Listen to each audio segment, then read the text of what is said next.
So I recently went and saw the new D&D movie, Honor Among Thieves, and I really liked it. I liked about 95% of it at least. It wasn't groundbreaking cinema, but it was in the top tier of game to movie adaptations, no question. However, there was one scene in particular that really ground my gears, and I wanted to talk about it. Now, I will be spoiling the scene, so if you don't want that spoiled, it's about halfway through the movie, so it's not even like you could get it spoiled but then still retain most of the plot. I would really not recommend you watching this video if you don't want to get it spoiled. Okay, is everyone gone? Great. I want to talk about when the Paladin fights the Thayans in the Underdark, and then they proceed to go on the chase scene. Now, I'll be explaining the whole scene just to catch people back up, and then I'll be talking about my big issue with it. After the party recovers the Helm of Disjunction, they are approached by a group of servants from the Red Wizards of Thay, one of whom is ostensibly a Hexblade, which is pretty cool. The Paladin then proceeds to say, "I'll handle this," and goes and proceeds to 1v9 the entire group. He then walks back to the party. Michelle Rodriguez says, "Wow, I'm glad he's on our side." And then the Paladin informs everyone that, "Oh, those enemies? Oh no, those enemies aren't dead. We should run." And they pretend to go on a merry chase scene. The chase leads them to the cave of the red, fat dragon Themberchaud, who is actually an existing character from the module Out of the Abyss. Fun fact.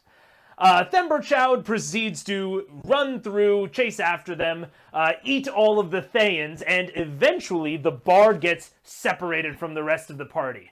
Right before Themberchaud is able to swallow him whole, the Paladin comes in with a move that Stone Cold would have been proud of.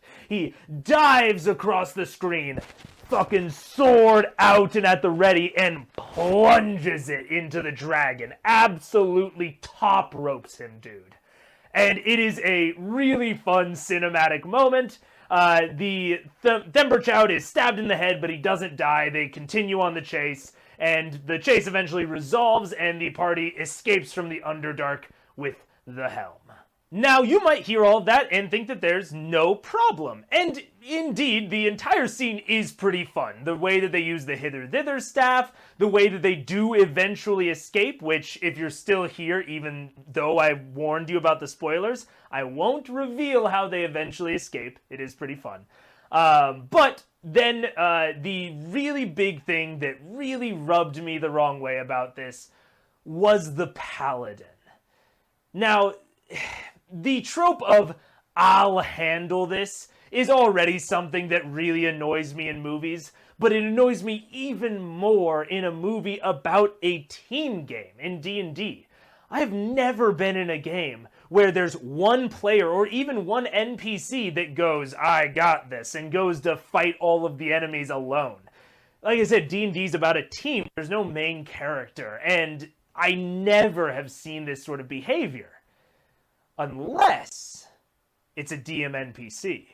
For those of you who aren't familiar with the term, it is a generally derogatory term that is meant to refer to NPCs that are way overpowered and the DM just uses as kind of a get-out-of-jail-free card for any time that they haven't properly balanced an encounter or a dungeon, or they just want to flex off their character-building skills. They are generally immensely powerful, far more powerful than the rest of the party, and they are just used by the DM to be generally obnoxious. Which actually kind of fits with the "I'll handle this" comment, and the entire fight as we see it. It makes perfect sense that he would fight all of these enemies. The PCs are, "Wow, so impressed," and then the NPCs just get right back up and continue to chase the party. Because the fight wasn't about actually accomplishing anything, the DM just wanted to show off their cool new build or their cool new item. However, this brings me to my second big issue with the way that the Paladin behaves in this, and it is directly contradictory to this DMNPC interpretation.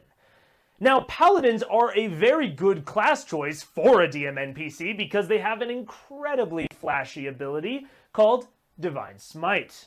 Now, you might notice that I never mentioned Divine Smite during this entire sequence, and that wasn't by accident. It is never used, which is so odd, right? There are two distinct points during this sequence where Divine Smite would have been perfect, either when he's fighting the Thayans, specifically the Hexblade at the end, or when he comes across in that very cinematic shot and stabs Themberchaud in the head.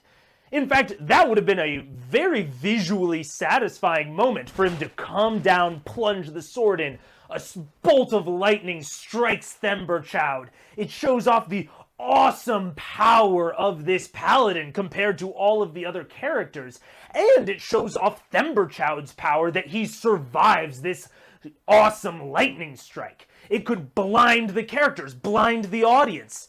It would have worked great. What makes this even more odd is that we know he's a paladin. It is repeatedly stated that he's a paladin. This is not the case with all of the characters in the show. Chris Pratt, for example, we know that he's a bard, but that's only because the stat blocks were released afterward.